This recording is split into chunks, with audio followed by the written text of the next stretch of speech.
Olá, sejam muito bem-vindos à parte 4. Aqui eu vou continuar fornecendo dicas para você que trabalha disciplinas como tecnologia e inovação, programação, robótica, laboratório maker e outras. Nessa parte a gente vai ver algoritmos computacionais.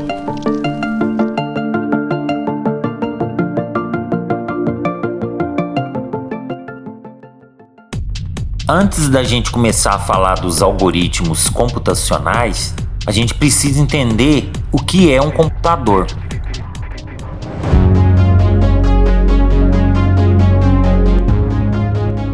A gente poderia dizer que um computador é uma máquina eletrônica ou um equipamento eletrônico que pode processar dados de forma automática, realizando cálculos e operações lógicas em alta velocidade.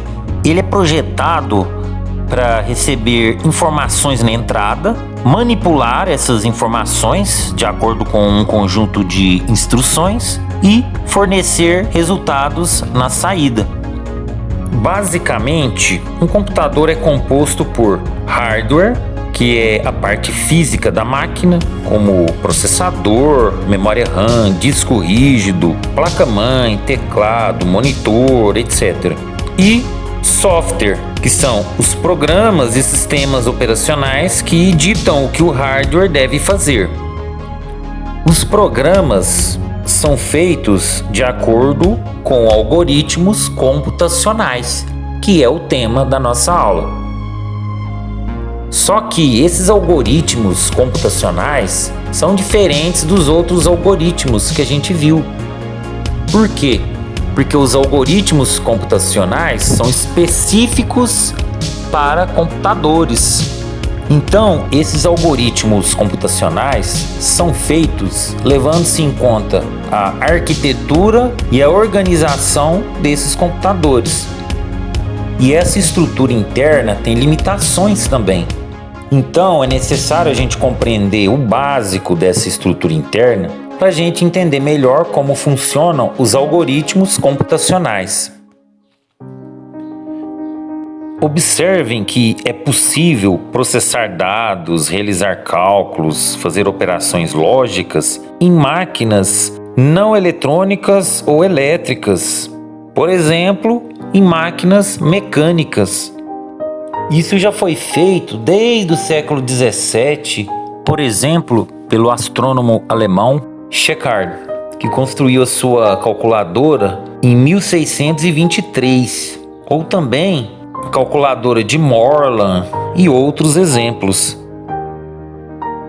Elas eram projetadas para realizar operações aritméticas específicas e fixas, como adição, subtração, multiplicação, divisão.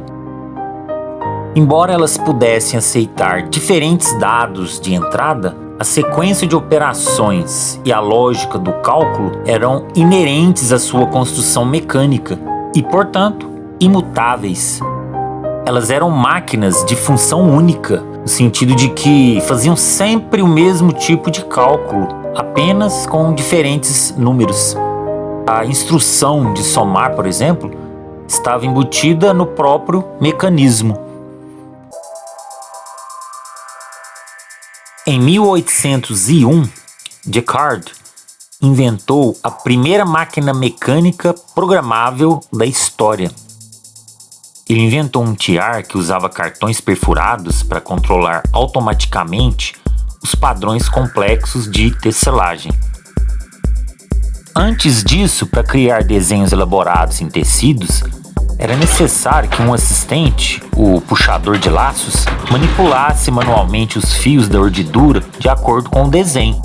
Era um processo extremamente demorado, propenso a erros e que exigia muita mão de obra. A inovação de Descartes foi que cada furo no cartão correspondia a uma instrução para o tiar sobre quais fios deveriam ser levantados ou abaixados em um determinado momento, formando o padrão do tecido. Ao mudar a sequência de cartões perfurados, era possível mudar o padrão do tecido que estava sendo produzido, sem a necessidade de reconfigurar fisicamente o tear ou o trabalho manual constante. Isso é um conceito fundamental de programação.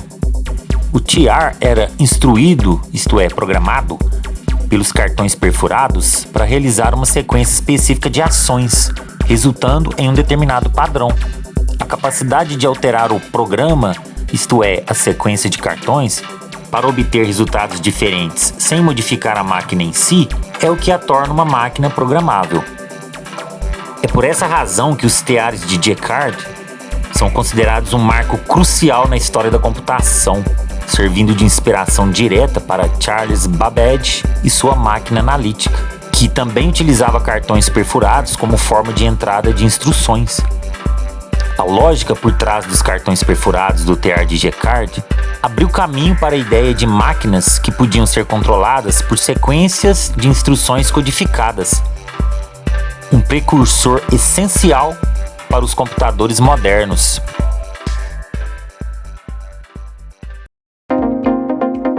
Charles Babbage também pensou numa máquina programável. Ele concebeu a famosa máquina analítica, com a intenção de que ela fosse uma máquina de uso geral, capaz de executar qualquer tipo de cálculo. E isso implicava a capacidade de ser programada. Babbage visualizou a máquina analítica operando com base em cartões perfurados, inspirados nos TRs de Jacquard. Esses cartões não apenas forneciam os dados para os cálculos, mas também as instruções sobre como esses dados deveriam ser processados. Ele imaginou funcionalidades como desvios condicionais e loops, que são conceitos fundamentais da programação moderna. Sua visão era de uma máquina que pudesse adaptar sua operação a diferentes problemas através da alteração das instruções dadas por esses cartões. A grande diferença entre essas máquinas antigas e as novas máquinas surgidas no século XIX, como de Jacquard e Babbage, é justamente a questão da programabilidade. A grande inovação surgida é a capacidade de receber um conjunto de instruções externas, no caso o programa, instruções essas que ditam a sequência e o tipo de operações a serem realizadas.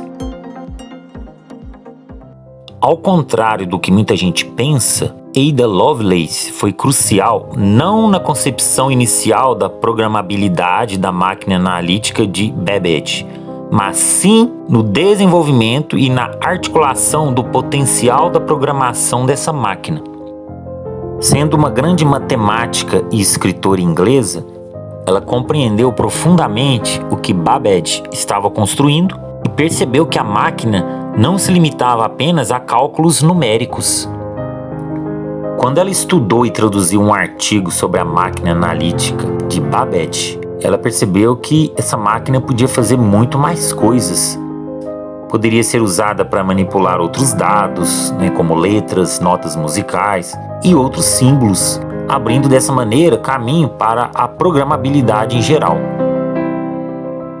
Novamente, a máquina analítica poderia atuar sobre outras coisas além de números, se fossem encontrados objetos cujas relações fundamentais mútuas pudessem ser expressas por aquelas da ciência abstrata das operações, e que também fossem suscetíveis de adaptações à ação da notação e mecanismo operacional da máquina.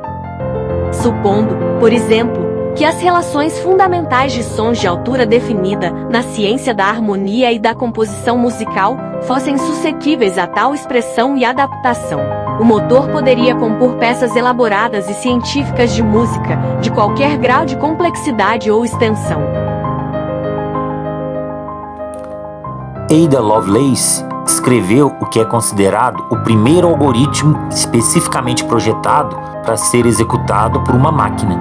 O que era esse algoritmo? Um método para calcular os números de Bernoulli. Suas notas detalhavam como a máquina poderia ser instruída para realizar uma sequência complexa de operações, mostrando um entendimento visionário do que um computador poderia fazer. A máquina analítica de Babbage possuía as seguintes divisões, que poderíamos dizer que são divisões lógicas. Uma memória, que ele chamava de store, que literalmente armazenava os números com os quais a máquina iria operar e os resultados intermediários também. Uma unidade de processamento, chamada por ele de mill, ou moinho, que era a parte onde os cálculos eram realizados. Os cálculos eram feitos a partir da operação básica de soma. Percebam que, a partir dessa operação básica, soma, a gente pode realizar outras operações como subtração, multiplicação, divisão e outras mais complexas como exponenciação, radiciação. Então, a unidade de processamento era o cérebro operacional da máquina, onde as instruções do programa seriam executadas sobre os números armazenados. Lembrando que essa parte também era mecânica. A máquina de Babbage também possuía uma entrada, que era onde os cartões perfurados eram colocados. Esses cartões continham os dados e as instruções do programa a ser executado. A máquina tinha uma saída, que era a forma da gente ver os dados já processados. Então poderia ser um visor, poderia ser algum plotter de gráficos, alguma coisa do tipo. E poderíamos dizer também que a máquina tinha algum tipo de controle. Esse controle é implícito na forma como os cartões perfurados orquestravam as operações entre a memória e o processamento, com funcionalidades de desvio condicional, loops, que a gente vai ver depois como funciona. Vamos entender como a máquina analítica realizava outras operações a partir da operação básica de soma. A subtração, por exemplo, era uma soma reversa utilizando o complemento de 10. Este foi o método encontrado para resolver um problema puramente mecânico. Engrenagens de soma só giram com facilidade para frente. Para subtrair sem precisar de um mecanismo de marcha ré complexo, a máquina transformava a subtração em uma soma que dava a volta no contador. Imagine um relógio de apenas 2 dígitos, que vai de 00 a 99.